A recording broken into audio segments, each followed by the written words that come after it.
Le Togo, engagé depuis quelques années dans l'amélioration de son climat des affaires, ambitionne de poursuivre les réformes économiques pour attirer davantage d'investisseurs dans le pays. Ceci en dépit de la suppression du rapport Doing Business, a indiqué mardi, Sandra Ablamba-Johnson, ministre secrétaire générale de la présidence en charge du climat des affaires au Togo dans une interview. Selon elle, la suppression du rapport n'aura aucun effet sur la dynamique des réformes, engagées par les autorités togolaises pour faciliter les investissements dans le pays.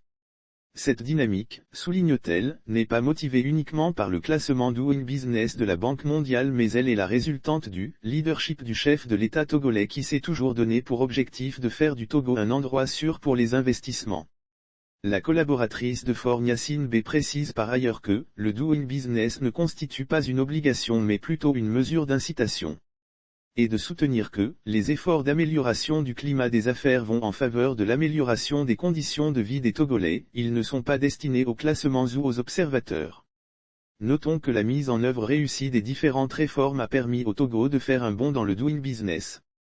En 2020, avec 40 points gagnés pour occuper le 97e rang mondial, le pays s'est adjugé le titre du top réformé en Afrique et de 3e au monde. Pour rappel, Doing Business évaluait les facilités qu'offraient les pays aux investisseurs en affaires. Très prisé, il a été supprimé le 17 septembre dernier en raison des nombreuses irrégularités relevées notamment dans les rapports 2018 et 2020. Ces irrégularités ne concernaient néanmoins pas le Togo, d'après les précisions de l'institution financière de Bretton Woods.